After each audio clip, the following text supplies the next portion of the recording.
दोस्तों पिछले कई महीनों से मैंने अपने यूट्यूब पे कोई भी वीडियो अपलोड नहीं किया। उसका रीज़न ये था कि एक तो मेरे एग्ज़ाम आ गए थे और दूसरा सब्सक्राइबर भी नहीं बढ़ रहे थे और ना ही व्यूज आ रहे थे। तो अब से मैं इसे कंटिन्यू करूँगा, तो प्लीज़ सपोर्ट बनाए रखिएगा। तो आइए शुरू करते हैं। नमस्कार दोस्तों, क्या आप जानते हैं कि किसी भी देश की सरकार अपने भीतर के सिस्टम को कैसे मैनेज करती है? संविधान, नियम और कानून ये चीज़ें तो ठीक हैं, लेकिन एक और चीज़ है जो बहुत इम्पोर्टेंट है और वो है पैसा। और ये पैसा सरकार के पास आता है टैक्स के फॉर्म में। टैक्स बेसिकली वो पैसा होता है जो लोग सरकार को पे करते हैं ताकि सरकार अपना काम कर सके। सरकार को भी कुछ ड्यूटी परफॉर्म करनी होती है जनता के लिए, जैसे अपनी जनता की प्रोटेक्शन करना, बेसिक फैसिलिटीज़ प्रोवाइड कराना, एजुकेशन में इंफ्रास्ट्रक्चर प्रोवाइड कराना, हेल्थ फैसिलिटीज़ प्रोवाइड कराना और बेसिकली एक अच्छा स्टैंडर्ड ऑफ लाइफ देना। और ये सारी चीज़ें जनता को प्रोवाइड कराने के लिए सरकार को पैसे की ज़रूरत होती है और इस पैसे का एक मेजर हिस्सा आता है टैक्सेस से। अब ये टैक्सेस कोई नई चीज़ नहीं है, टैक्सेस की भी एक बहुत पुरानी हिस्ट्री रही है। वैसे तो टैक्सेस एशियंट इजिप्टियन सिविलाइजेशन से ही लगते चले आ रहे हैं, जो कि one of the oldest civilisation थी in the history of world. Ancient history में अगर आप देखेंगे तो आपको ऐसे कई टैक्सेस के नाम मिलेंगे जो उस समय जनता पर लगाए जाते थे। एशियंट इंडिया में मनुस्मृति और अर्थशास्त्र में बताया गया है कि लोग टैक्स कैसे पे करते थे, यानी कि वे कौन थे, उनका पेशा क्या था और क्या तरीके थे उनके टैक्स पे करने के। इन एशियन टाइम्स लोग टैक्स पे करते थे गोल्ड कॉइन के शेप में, कैटल, रॉ मटेरियल, मिनरल्स की माइनिंग करके, या फिर कभी कभी अपनी पर्सनल सर्विस भी देकर। पर्सनल सर्विस का मतलब यहाँ पर ये है कि अगर कोई किसान था तो उसको कुछ दिन राजा के लिए खेती करनी पड़ती थी। अगर कोई श्रमिक है तो भी उसको राजा के लिए कुछ दिन मजदूरी करनी पड़ती थी। मतलब कि जो भी व्यवसाय था उसको छोड़ करके राजा के लिए कुछ दिन काम करना पड़ता था। अब एशियन टाइम में टैक्स कैसे लगाए जाते थे, ये जानने के लिए हम जानेंगे कि लोग पैसा कैसे पैदा करते थे। तो जो किसान और मजदूर थे, यानी कि जो आम जनता थी, वो पैसे कमाती थी खेती करके, पशुपालन करके या व्यापार करके। और जो राजा महाराजा थे जो कोई काम नहीं करते थे, वो पैसा कमाते थे इसी आम जनता पे टैक्स लगा के। और वैसे भी पुराने ज़माने में एक राजा महाराजा को भगवान की तरह देखा जाता था, तो इसलिए ये टैक्स लगा भी पाते थे। पूरे इंडिया में चाहे एशियन टाइम्स हो या मिडवर्ल्ड, आम जनता पर टैक्सेस को लगाया जाता रहा। रिवल हिस्ट्री के अंदर मुगल एम्पायर में जो आम जनता पर टैक्सेस लगाए जाते थे, जिनमें इम्पॉर्टेंट थे जजिया, जकात, खिराज, उस्र, जरीब, चौथ और स्वदेशमुखी और खुम्स।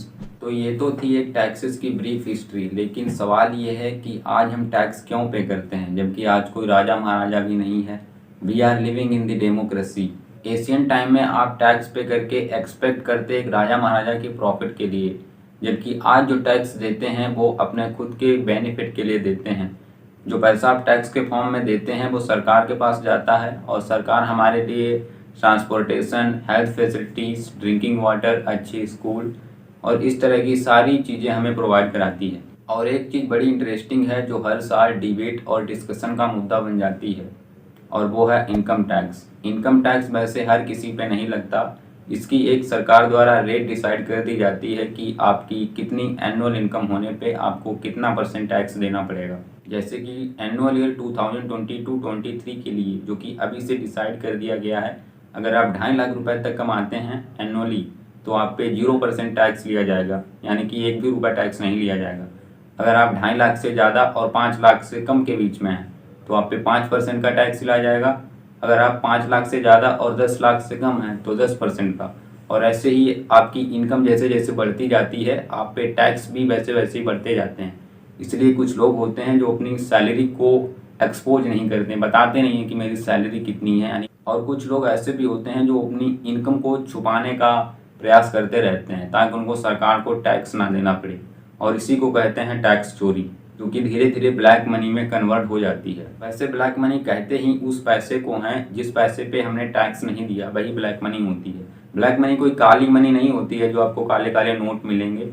ब्लैक मनी वही होती है जिसपे हमने सरकार को टैक्स नहीं दिया। अब इस ब्लैक मनी को भी व्हाइट मनी में कन्वर्ट करने के जुगाड़ियों ने कई तरीके खोज निकाले हैं, जिन पे हम कभी और वीडियो बनाएंगे, उस पर अच्छे से बात करेंगे इस पर।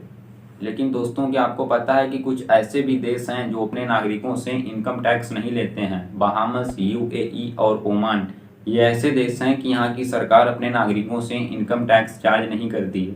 क्योंकि यहाँ की सरकार के पास और भी तरीके हैं रेवेन्यू जनरेट करने के। जैसे यहाँ ऑयल होता है तो ऑयल पे टैक्स लगा देते हैं, कोल पे लगा देते हैं, तो इन्हें ज़रूरत नहीं पड़ती इनकम टैक्स लगाने की। दोस्तों, टैक्सेस भी दो तरह के होते हैं। पहला डायरेक्ट टैक्स, यानी हम जो सरकार को डायरेक्टली पे करते हैं, जैसे ये इनकम टैक्स एक डायरेक्ट टैक्स ही था।